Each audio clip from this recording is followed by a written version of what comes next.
बड़ी भैया इस तरह की लड़कियों से रहना होगा आपको सतर्क, क्योंकि इस तरह की लड़कियां करती हैं लड़कों को पूरी तरह से इस्तेमाल। चाहे सोनम रघुवंशी का मामला हो या मुस्कान रस्तोगी के नीले ड्रम वाला किस्सा ही, या फिर जो अभी हाल फिलहाल में सिया गोयल का किस्सा ही क्यों ना हो, इन सब में एक बात तो सामने निकल कर आती है कि सोशल मीडिया पर प्रेम की तस्वीरें लगाना बेहद आसान है, लेकिन किसी इंसान के साथ जीवन बिताने का ईमानदारी से निर्णय लेना उतना ही कठिन है।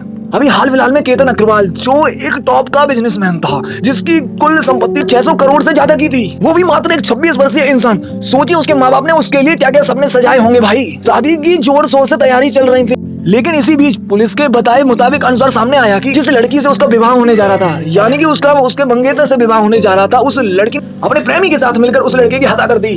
आपको पूरा मामला बताता हूँ आखिर क्या था। और ये पुणे में केतन अग्रवाल के नाम का 26 वर्षीय व्यक्ति आखिर कौन था? पुणे के रियल एस्टेट के डायरेक्टर 26 वर्षीय केतन अग्रवाल, जिनका सिया गोयल नामक लड़की से विवाह होने वाला था बहुत जल्द। वह उनकी मंगेतर, जहाँ पर वह लोहागढ़ के एक किले पर ट्रैकिंग के लिए गए हुए थे, जहाँ पर सिया गोयल का प्रेमी और सिया गोयल ने मिलकर केतन अग्रवाल को ऊपर किले से 400 फीट ऊंचाई से उनको खाई में धक्का दे दिया। आखिर क्यों? आपको अगर किसी से प्रेम नहीं है, उसके लिए आपकी कोई फीलिंग नहीं है, या आप जिससे पहले या पुराना प्रेम रखते हैं, तो भाई आपको शादी के समय से पहले या शादी के समय के दौरान तक आपको यह बात क्यों नहीं स्पष्ट हो पाती कि होने वाली लाइफ पार्टनर या मंगेतर से आप जिससे पहले से प्रेम करते हैं तो उसी से शादी करना चाहते हैं, या हम आपसे प्रेम नहीं करते हैं, हम आपसे शादी नहीं करना चाहते हैं, यह आप स्पष्ट रूप से क्यों नहीं कहते हैं? यह अधिकार आपको किसने दे दिया है कि किसी भी व्यक्ति का जीवन आसानी से छीन लिया जाए?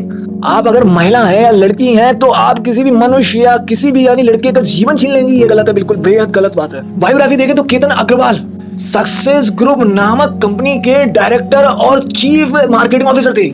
केतन के पिता और उनके पारिवारिक की कंपनी है बिजनेस ऑफ एंटरप्रेन्योर से मास्टर ऑफ साइंस की डिग्री प्राप्त की। लेकिन इतना ही नहीं, उन्होंने सिम्बायोसिस यूनिवर्सिटी से बीबीए तक की डिग्री हासिल कर रखी थी, और ये सभी जानकारी लिंक्डइन के बायो से प्राप्त की। इतना ही नहीं, केतन अपनी सक्सेस ग्रुप नामक कंपनी के लिए काफी कुछ करना चाहते थे, और इसलिए भी वह ऐसे प्रोजेक्ट पर काम कर रहे थे कि आने वाले समय में न केवल आर्थिक स्तर को विकास को बढ़ावा दे, बल्कि आने वाली पीढ़ी को भी मदद मिल सके। केतन अग्रवाल जी की सिया गोयल से इसी साल 18 नवंबर को शादी होने वाली थी। फरवरी में दोनों की सगाई हो चुकी थी। केतन और सिया के परिवार वाले दोनों की शादी एक शाही अंदाज में कराने वाले थे। होने वाली भव्य केतन और सिया की शादी के लिए जयपुर में पहले से महल तक बुक कर लिया भाई, जिससे कि मेहमानों को वहां तक पहुंचने में कोई दिक्कत ना उठाना पड़े भाई। यहाँ तक कि प्राइवेट प्लेन तक भी यहाँ पे बुक कर लिए गए थे।